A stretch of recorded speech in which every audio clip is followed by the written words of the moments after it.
অনেক পেশেন্টই চেম্বারে এসে বলেন যে নতুন খোলা পড়া দাঁত পড়েছে বা নতুন ডেঞ্চার পড়েছে, ব্যথা করছে, খেতে গেলে অস্বস্তি করছে, একটা মাড়িতে সমস্যা তৈরি করছে, মাঝে মাঝেই ব্যথা হচ্ছে, কি করব? আজকের ভিডিওতে আলোচনা করব এই সমস্যা নিয়ে। এই ধরনের সমস্যা যদি হয় কি করবেন আপনি? অনেকেই খোলা পড়া দাঁত বা নতুন ডেঞ্চার করার পর যে সমস্যাগুলিতে ভোগেন সেগুলি হলো মাড়িতে ব্যথা হওয়া, কথা বলতে অসুবিধে হচ্ছে, মাঝে মাঝে ডেঞ্চার খুলে বেরিয়ে আসছে, বা নকল দাঁতে চাপ দিলে মাড়িতে ব্যথা মনে হচ্ছে বারবার, সবসময় একটা অস্বস্তি ভাব, চিবোতে অসুবিধে হচ্ছে, কথার প্রোনাউন্সিয়েশন বা কথা বলার উচ্চারণ একটু অস্বস্তি মনে হচ্ছে, দাঁত নড়বড়ে হয়ে যাচ্ছে, বারবার মনে হচ্ছে খুলে বেরিয়ে আসবে। এই সমস্যা যদি হয় আপনি কি করবেন?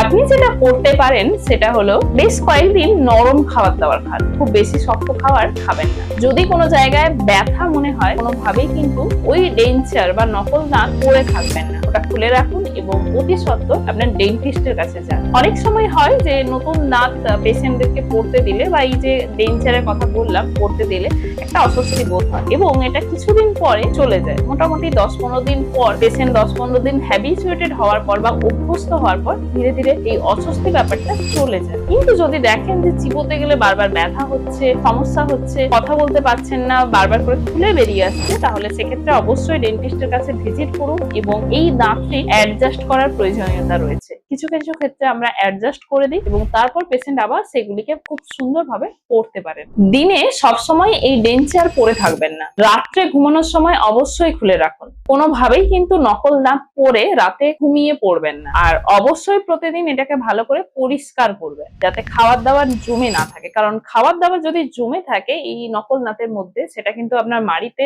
ইনফেকশন তৈরি করতে পারে। তাই ভালোভাবে পরিষ্কার করুন। কোনোভাবেই গরম জলের মধ্যে এই ডেঞ্চার চুবিয়ে রাখবেন না বা ডুবিয়ে রাখবেন না, সেক্ষেত্রে কিন্তু আপনার মাপের পরিবর্তন হতে পারে। এই নকল দাঁত পড়লে যদি ব্যথা হয় মাড়িতে বা চিবোতে গেলে ব্যথা অনুভব হয়, সেক্ষেত্রে আমরা কিছু ছোটখাটো অ্যাডজাস্টমেন্ট করে দিই এবং এই ছোট অ্যাডজাস্টমেন্ট গুলো করে দেওয়ার পর আপনি ঠিকঠাক ভাবে খাবার খেতে পারবেন, চিবোতে পারবেন, অস্বস্তি করবেন না। অনেক সময় ডেঞ্চার ফিটিং যদি ঠিকঠাক না হয় সেক্ষেত্রে মাড়িতে ব্যথা হতে পারে, কথা বলতে অসুবিধে হতে পারে বা খুলে আসতে পারে। তাই সেক্ষেত্রে অ্যাডজাস্টমেন্ট করাটা কিন্তু প্রচন্ড ভাবে জরুরি। গুরুত্বপূর্ণ বিষয় হলো যে ব্যথা সহ্য করে কোনোভাবেই কিন্তু আপনি নকল দাঁত পরে থাকবেন না, কারণ ব্যথা সহ্য করে যদি মাসের পর মাস পরে থাকেন সেই জায়গায় ঘা হতে পারে বা একটা আলসারেশন তৈরি হতে পারে, ওই জায়গায় মাড়ির নিচে হাড় ক্ষয় হতে পারে, বোন রিজপশন হতে পারে এবং তার সঙ্গে আপনার টিএমজে বা এই যে আমাদের কবজা রয়েছে টেম্পোরোম্যান্ডিবুলার জয়েন্ট, এখানে ব্যথা শুরু হতে পারে। তাই কোনোভাবেই যদি ডেঞ্চার ফিট না হয় ওই ডেঞ্চার পরবেন না,